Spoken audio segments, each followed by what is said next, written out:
ആപ്കി അദാലത്തിൽ film star John എബ്രഹാമിന്റെ മേലുള്ള കുറ്റാരോപണം ഇദ്ദേഹം ആപത്തിന്റെ കൂടെ കളിക്കുന്ന വ്യക്തിയാണ് എന്നുള്ളതാണ്.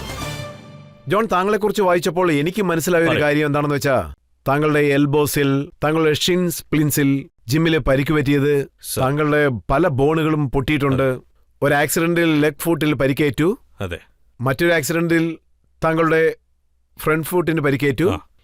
ഇത്രയും പരിക്ക് പറ്റി എന്ത് തെളിയിക്കാനാണ് ശ്രമിക്കുന്നത്? സർ, സ്റ്റാർട്ടിങ്ങിൽ ഞാൻ ഫിലിം ഇൻഡസ്ട്രിയിലോട്ട് വന്നപ്പോൾ അന്ന് എൻ്റെ ഫസ്റ്റ് മൂവി ബച്ചൻ സാറിന്റെ കൂടെയാണ്. പിന്നെ ആ സിനിമയുടെ പേര് എദ്വാർ. അത് 4th റിലീസായി, പക്ഷെ അത് ശരിയായിട്ട് ഓടിയില്ല. അത് ആ സമയത്ത് നോക്കുവാണെങ്കിൽ എൻ്റെ ഫസ്റ്റ് ടൈം എൻ്റെ ലെഫ്റ്റ് ആം ബ്രോക്കായി. ഇവിടെ ഫുള്ള് ബ്രേക്ക് ആയിരുന്നു. ആ സമയത്ത് ഞാനായിരുന്നു വണ്ടി ഓടിച്ചത്, ടാറ്റ സിയാറ. പിന്നെ ഞാൻ ഗിയർ ഇങ്ങനെ മാറ്റി ഇങ്ങനെ ഓടിച്ചുകൊണ്ടിരുന്നു. അപ്പോൾ കൈ എൻ്റെ ഇത്രയും ദൂരം പൊട്ടി. സോ ആ സമയത്ത് ബച്ചൻ സാറിൻ്റെ ഡേറ്റ് ഒക്കെ വളരെ ഇമ്പോർട്ടൻ്റ് ആണ്. ഇപ്പോഴും ആണ്. അമിതാഭ് ബച്ചൻ സാർ ഷൂട്ടിങ്ങിന് വരുവാണെങ്കിൽ നീ അവിടെ റെഡി ആയിരിക്കണം. സോ ഞാനപ്പോൾ ഒരു റിമൂവബിൾ കാസ്റ്റ് ഇട്ടാണ് അപ്പോൾ വർക്ക് ചെയ്തുകൊണ്ടിരുന്നത് അവിടെ.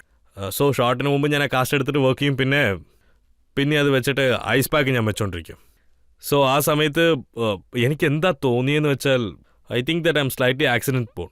അതിനുശേഷം ഞാൻ സിനിമകൾ ചെയ്തുകൊണ്ടിരിക്കുമ്പോൾ എനിക്ക് എന്താ തോന്നിയെന്ന് വെച്ചാൽ ധൂമിൽ, പിന്നെ ഹൂക്കിയ ക്രൂക്കിൽ, ഒരുപാട് സിനിമകളിൽ, പിന്നെ ബൈക്ക് ആക്സിഡന്റ് ഉണ്ടായി 2006 ഞാൻ വണ്ടിയും താഴെ വീണു. എൻ്റെ ലെഫ്റ്റ് ഫുട്ട് അത് ബൈക്കിൻ്റെ കമ്പി കുത്തി അത് പുറത്ത് വന്നു. ആക്ച്വലി എന്താന്ന് അറിഞ്ഞൂടാ. എനിക്ക് എന്തുകൊണ്ടാ സ്റ്റണ്ട് ചെയ്യാൻ ഇഷ്ടമെന്നൊന്നും എനിക്ക് അറിഞ്ഞൂടാ ശരിക്കും പറയും. ഒരുപാട് എൻജോയ് ചെയ്യും, ഒരുപാട് എനിക്കത് ഇഷ്ടവുമാണ്. സോ ഇപ്പോൾ ആരെങ്കിലും എൻ്റെ അടുത്ത് പറഞ്ഞാൽ ഞാനിപ്പോൾ ന്യൂയോർക്കിൻ്റെ ക്ലൈമാക്സിൽ അവിടെ 50ാമത്തെ ഫ്ലോറിൽ ഞാൻ താഴോട്ട് വന്നുകൊണ്ടിരിക്കുക. സോ ഇങ്ങനത്തെ സ്റ്റണ്ടൊക്കെ സ്റ്റുഡിയോ വെച്ച് എളുപ്പത്തിൽ ചെയ്യാൻ പറ്റും.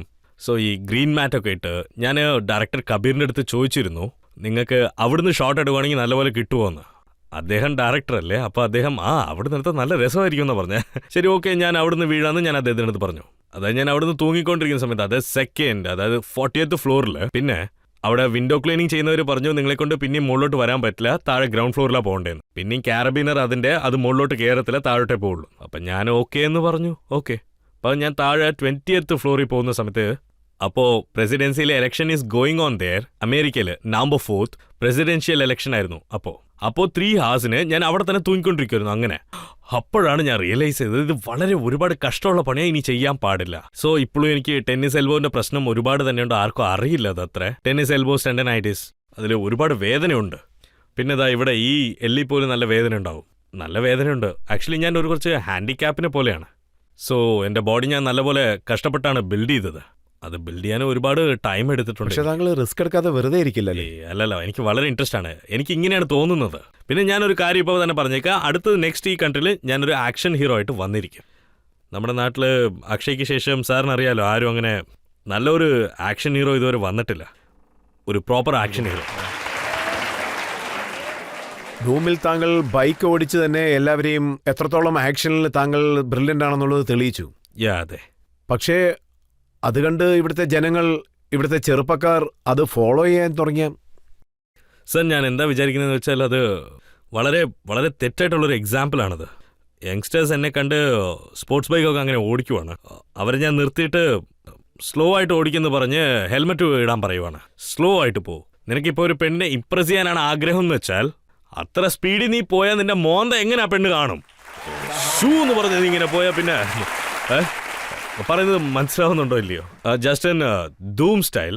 നിങ്ങൾ ഹെൽമെറ്റ് ഇടൂ, സ്ലോ ആയിട്ട് ഓടിക്കൂ, പെണ്ണുങ്ങളുടെ അടുത്ത് പോയി നിൽക്കേ, വണ്ടി നിർത്ത്, ഹെൽമെറ്റ് അഴിക്ക്, പിന്നെ നോക്ക് പിന്നെ ഈ പൊട്ടന്മാരെ പോലെ ഫാസ്റ്റായിട്ട് പോകല്ലേ. നമ്മുടെ ഈ യങ് ഗേൾസ് കാണുന്നവർക്ക് ഇങ്ങനെയല്ലേ പറയുള്ളൂ. പിന്നെ എന്ത് സ്പീഡിലാണ് വണ്ടി ഓടിക്കുന്നത്, വൃത്തികെട്ടവൻ, ഇഡിയറ്റ്, നേരെ ചൊവ്വ ഓടിക്കാൻ അറിയില്ല, കണ്ടോ, ഇത് അങ്ങനെയല്ലേ പറയുള്ളൂ. ആരും നല്ല രീതിക്കൊന്നും ഒരിക്കലും പറയില്ല. ആമ്പിള്ളേർ ഇങ്ങനെയല്ലേ പറയല്ലോ. നീ എന്താ, നിനക്കെന്താ മനസ്സിലെ ജോൺ അബ്രഹാം ആണെന്നാണോ വിചാരം? ശരിക്കും എനിക്ക് തന്നെ സംഭവിച്ചിട്ടുണ്ട്. ഞാൻ സിഗ്നലിൽ നിന്നോണ്ടിരുന്ന ഹെൽമെറ്റ് ഒക്കെ ഇട്ടിട്ട് ഞാനപ്പോൾ ബൈക്കിൽ ഇങ്ങനെ നിന്നോണ്ടിരിക്കുമായിരുന്നു, ബൈക്ക് ഇങ്ങനെയൊക്കെ വെച്ചിട്ട്. അപ്പോൾ കോളേജ് സ്റ്റുഡൻറ്റ് ഒരുത്തൻ ബൈക്കിൽ ഇങ്ങനെ വന്ന് നിന്നു. അപ്പോൾ ഞാൻ ഹെൽമെറ്റ് ഇട്ടിരുന്നു, ആര് കാണാൻ പാടില്ല, നൈറ്റ് ടൈം ആണല്ലോ. അപ്പോൾ അവൻ എന്നെ നോക്കിയിട്ട് നിനക്കെന്താ ജോൺ അബ്രഹാം ആണെന്നാണോ വിചാരം? ആദ്യം ഞാൻ എന്താ വിചാരിച്ചതെന്ന് വെച്ചാൽ ഹെൽമെറ്റ് ഞാനിപ്പോൾ അഴിച്ചാലോ വേണ്ടതെന്നൊക്കെ. അപ്പോൾ പിന്നെയാണ് മനസ്സിലായി വേണ്ട ഇതായിരിക്കും സേഫ്റ്റി. അതുകൊണ്ട് ഹെൽമെറ്റ് ഇട്ടുകൊണ്ട് തന്നെ ഇരുന്നു ഞാൻ. സോ എനിക്ക് സ്റ്റണ്ട് ചെയ്യാൻ ഭയങ്കര ഇഷ്ടമാണ്. I enjoy stunts. പിന്നെ ഞങ്ങൾക്ക് സേഫ്റ്റി ഗാഡ്ജറ്റ്സ് ഒരുപാട് സാധനങ്ങളുണ്ടാവും.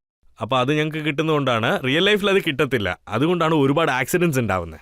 സോ ഗായ്സ്, സ്ലോ ആയിട്ട് പോവോ. സ്പീഡിൽ പോകുന്നതുകൊണ്ട് ഒന്നും കിട്ടാൻ പോകുന്നില്ല. So understand and go slow. വീട്ടിലെപ്പോഴും പാരൻസ് നിങ്ങൾക്ക് വേണ്ടി കാത്തിരിക്കുമായിരിക്കും, അവരെ കഷ്ടപ്പെടുത്തല്ലേ. പക്ഷേ താങ്കൾ സ്പേസിലേക്ക് പോയാണെങ്കിൽ താങ്കളുടെ പേരൻസിന് അത് ബുദ്ധിമുട്ടാകില്ലേ? സ്പേസിൽ പോകുന്നത് ഒരു സ്വപ്നമല്ലേ? അതെ, ഞാനത് പ്രതീക്ഷിക്കുന്നുണ്ട്. അതെനിക്ക് വലിയൊരു സ്വപ്നമാണ്. അതെൻ്റെ ഒരു വലിയ ആഗ്രഹമാണ്. ഞാൻ പുറത്തു പോയിട്ട് അവിടുന്ന് ഭൂമി ഇങ്ങനെ നോക്കണം, ശ്രദ്ധിക്കണം. നിങ്ങൾക്കറിയാലോ, നമ്മുടെ വിംഗ് കമാൻഡർ രാകേഷ് ശർമ്മ മുമ്പ് പറഞ്ഞിട്ടുണ്ട്, സാരെ ജഹാൻ സെ അച്ഛാ ഹിന്ദുസ്ഥാൻ ഹമാര. അത് ടോപ്പിൽ നിന്ന് കാണുമ്പോൾ അത്ര രസമായിരിക്കും. താങ്കൾ എത്രത്തോളം ഡെയർ ഡെവിൾ പെർഫോമൻസ് ഒക്കെ ചെയ്യുന്നുവോ അത്രത്തോളം താങ്കൾ എമോഷണലായ വ്യക്തിയാണെന്ന് ഞാൻ അറിഞ്ഞു. അതെ, ലേശം കൂടുതൽ തന്നെ. ചെറിയ കാര്യത്തിന് പോലും കണ്ണീന്ന് കണ്ണീര് വരുമെന്ന് കേട്ടു. അത് ഞാൻ വളരെ എമോഷണലാണ്. പിന്നെ എൻ്റെ അമ്മ അങ്ങനെയാണ്. ഞങ്ങളുടെ ജീവിതത്തിൽ എപ്പോഴും ദിവസവും പിള്ളേരെയും കാണുന്നുണ്ട്. പിന്നെ ടെർമിനലി അവർക്ക് ക്യാൻസർ. മുൻപ് അമ്മ കരയുമായിരുന്നു, പക്ഷേ ഇപ്പോൾ അമ്മ സ്ട്രോങ് ആണ്. പക്ഷേ എപ്പോൾ എനിക്ക് അവിടെ പോയാലും എൻ്റെ കരച്ചിൽ കൺട്രോൾ ചെയ്യാൻ പറ്റില്ല. അവിടെ ഒരു 6 അല്ലെങ്കിൽ 7 വയസ്സുള്ള പിള്ളേർ അവിടെ അവരിരുന്ന് ചിരിക്കും, പക്ഷേ അവരുടെ അമ്മമാരവിടെ ഇരുന്ന് കരയും. കാരണം അവർക്കറിയില്ല അവരിനി ഒരു 6-8 മാസമോ കാണത്തുള്ളൂ എന്നുള്ളത്. ആ കാര്യത്തിൽ ഞാൻ വളരെ വീക്കാണ്. ഞാൻ ഒട്ടും സ്ട്രോങ് ഒന്നുമല്ല. ഒരുപക്ഷെ ആരെങ്കിലും ഒരു മൃഗത്തിനെ അടിച്ചാലോ അല്ലെങ്കിൽ അതിനെന്തെങ്കിലും പറ്റിയാലോ എന്നെക്കൊണ്ട് സഹിക്കാൻ പറ്റില്ല. And home for the aged, അമ്മ എവിടെ പോകുന്നതെന്ന് വെച്ചാൽ ഹോം ഫോർ ദി ഏജ്ഡ്, അതായത് നിങ്ങൾക്കറിയാലോ വൃദ്ധസദനം. അവരുടെ യങ്സ്റ്റേഴ്സ് അവരുടെ അച്ഛനും അമ്മയും വിളിച്ചുകൊണ്ട് വന്ന് എന്താ പറയുന്നതെന്ന് വെച്ചാൽ, മോം ഡാഡ് ഞങ്ങൾ നാളെ വന്ന് നിങ്ങളെ വിളിച്ചുകൊണ്ട് പോകാമെന്ന് പറയും. പക്ഷേ നാളെ അല്ല, അവർ വരത്തില്ല, ഒരിക്കലും വരില്ല. സോ ഇത് ഇന്ത്യയിലാണ് കൂടുതൽ സംഭവിക്കുന്നത്. വെസ്റ്റേൺ കൾച്ചറിനെ കുറിച്ച് നമ്മൾ സംസാരിച്ചുകൊണ്ടിരിക്കുന്നു, അത് ഇന്ത്യയിൽ സംഭവിക്കുന്നുണ്ട്. ഇത് വളരെ ഡേഞ്ചറസ് ആയിട്ടുള്ളൊരു കാര്യമാണ്. കാരണം we are known to be a family people. And you know, ഇപ്പോൾ ഇതുപോലെയാണ് സംഭവിച്ചുകൊണ്ടിരിക്കുന്നത്. എല്ലാവരും തനിച്ച് പോയി സംഭവിക്കുക. ലാസ് അവർക്കാണ് ഇതുകൊണ്ട്. താങ്കൾ എത്ര പേരെ കുറിച്ച് പറഞ്ഞോ? അഭിഷേക്, ഋതിക്, അവര് എങ്ങനെയുള്ള ആർട്ടിസ്റ്റുകളാണെന്ന് വെച്ചാൽ ആക്ടിംഗ് എന്നുള്ള അവരുടെ കുടുംബത്തിൽ തന്നെ ഉള്ളൊരു കാര്യമാണ്. പക്ഷേ താങ്കൾക്ക് എപ്പോഴെങ്കിലും തോന്നിയിട്ടുണ്ടോ ആ കാട്ടിൽ താങ്കൾ തനിയെ വന്നൊരു വ്യക്തിയാണ്? സർ ആക്ച്വലി ഈ കാര്യം ഇന്നലെയാണ് എൻ്റെ അടുത്ത് ഒരാൾ പറഞ്ഞേ. ഷാറൂഖ് ആൻഡ് അക്ഷയ്ക്ക് ശേഷം 25 ഇയേഴ്സിന് ലേറ്റർ ഈ ഇൻഡസ്ട്രിയിൽ ഞാൻ മാത്രമാണ് ബാക്ക്ഗ്രൗണ്ട് ഇല്ലാണ്ട് വന്ന ഒരേ ഒരു ആർട്ടിസ്റ്റ്. അതുവരെ ആക്ച്വലി ഞാൻ അത് ഒട്ടും തന്നെ റിയലൈസ് ചെയ്തിട്ടില്ലായിരുന്നു.